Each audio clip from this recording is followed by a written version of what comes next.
I've never played Five Nights at Freddy's. It's not one of those games I plan on playing. Well, because it's all jump scares. Yeah. We play real games. We're grown men. Mike, we play Doom.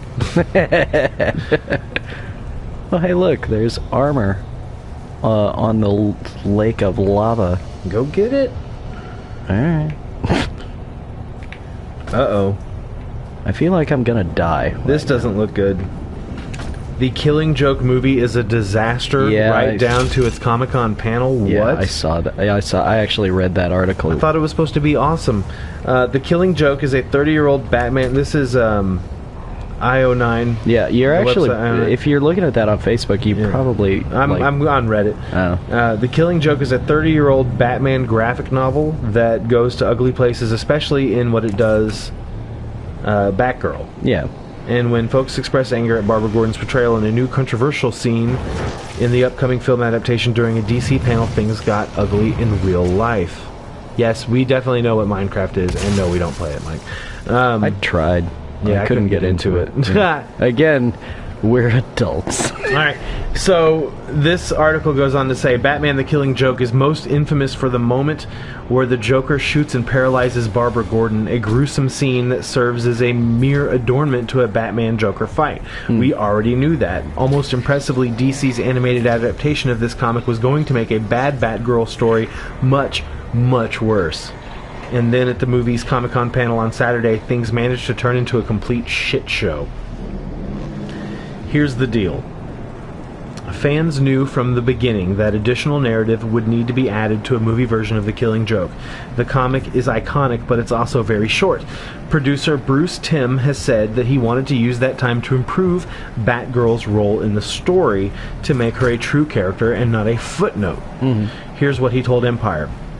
We thought if we were going to expand this to feature length, we didn't want to just pad out the original story, so we took that opportunity to basically tell a Batgirl story, which we don't often get a chance to do these days, and it was great because we could spend more time with her as a character and get to understand what she's all about and how she's similar to Batman in some ways and really different in others. The good side of that is we get to spend more time with her and learn that she's an interesting character. The bad side of that is that we get to like her so much that when the Killing Joke part of the story happens, it's like, oh no, because we really like her. That certainly sounds good on paper, but fans first learned something might be amiss when this scene began circulating online. So let's watch it here. It's 13 seconds. It's Batgirl kissing Batman. Yeah. Okay. Yeah. Which seems like weird. On top of him. Because she's grabbing her ass. Yeah. Because and she pulls her cowl off and takes her Batgirl suit. So you know. Alright, so if for some reason you can't see it, it's Batman and Batgirl, i.e. Barbara Gordon and Bruce Wayne making out and having sex. I mean, the sex is implied, obviously. Implied sex. It is a very unusual pairing in that Barbara is usually shown to be the same age as the first Robin. Yeah. And it's Commissioner Gordon's daughter. Yeah. Is frequently romantically paired with him. In almost all media, Batman has had a primarily parental relationship with Barbara, which makes this scene problematic, which is my new most hated word, for many fans on its most basic level. It should be noted that Bruce and Barbara have hooked up in animated Bat fiction before. The Batman Beyond cartoon that aired from 1999 to 2001 is set in a future where Terry and... Oh, the Hell Knight, those guys are assholes. So anyway, set in a future where Terry McGinnis becomes the Dark Knight when Bruce is too old to fight crime. When he meets Police Commissioner Barbara Gordon, she tells him about the ill-fated romance. Unfortunately...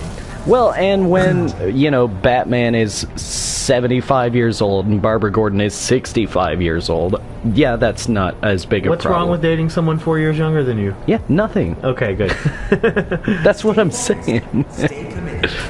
Alright, so unfortunately it's what comes before and after the sex scene in the Killing Joke movie that makes it so much worse. Reports from fans who saw the movie at Comic-Con indicate that the first 30 minutes are an all-new prologue before the remaining 45 minutes address the storyline of the original graphic novel.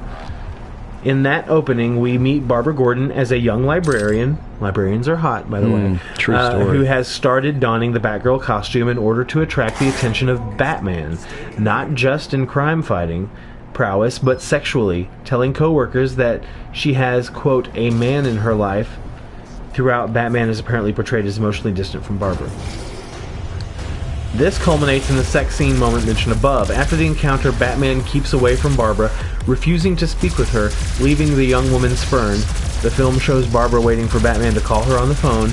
Then, of course, the rest of the Killing Joke happens. Because Batman is alpha as fuck. And any fan of Batgirl knows that plays out. Barbara is paralyzed in front of her own father after being shot in the stomach by the Joker. An infamous moment widely considered to be one of the lowest points of Batgirl's 40-plus year history. The Killing Joke movie has indeed added more Batgirl. Now she's a jilted romantic interest who only exists in the story to justify Batman's ongoing conflict with the Joker. That seems biased. I feel like that's a gross oversimplification. But, I mean, of course, we'll have to see it first. Right.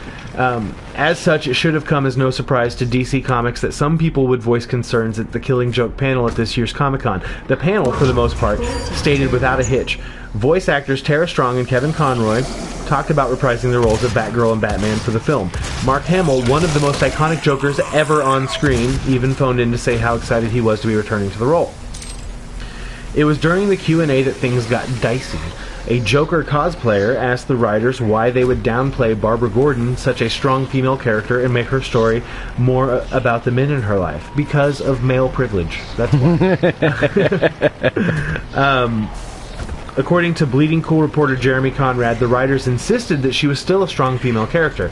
Conrad, who'd already seen the film and didn't agree himself, sarcastically shouted, "Yeah," by using sex and then pining for Bruce.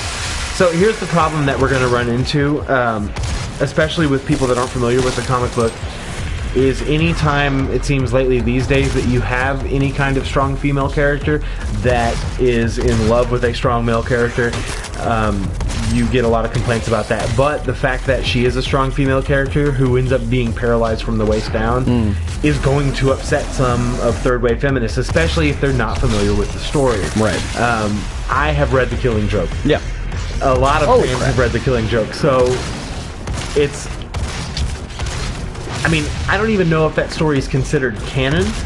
So to say that it's like the low point in Barbara Gordon's, story is neither here nor there. But it's going to happen. Yeah. And you're going to get, but unfortunately you're going to get people pissed off. Just like whenever all these people said they didn't like the Ghostbusters trailer, they're like, "Oh, well, you're a misogynist."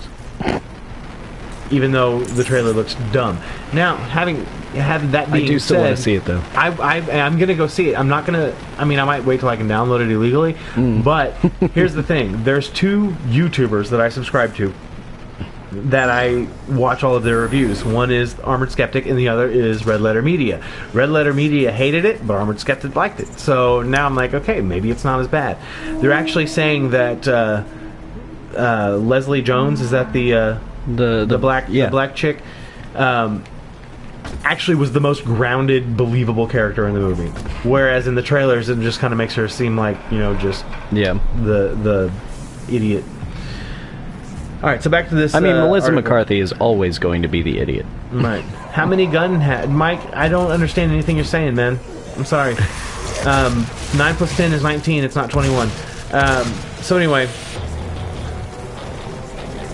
so a fan sarcastically shouted, "Yeah," by using sex and then pining for Bruce. That's when co-screenwriter Brian Azzarello seemed to put it all out there. "Want to say that again, pussy?" Yeah. He asked. Wow. A report by The Hollywood Reporter adds some context to the heated discussion. "I don't think she's pining over Bruce at all," said Azzarello. "She's pining over the violence." Executive Bruce Timm acknowledged, "It's complicated." And I actually like that in the opening story, both Batman and Batgirl make a series of mistakes, and then it kind of escalates because Batman kind of overreacts, and then she overreacts to her overreaction. Said Tim, "That's a very human thing." He also says there's clearly an unstated attraction between the two of the characters from the very beginning, and I think it's there in the comics. If you go back and look at the Adam West show, it's there in the Adam West show.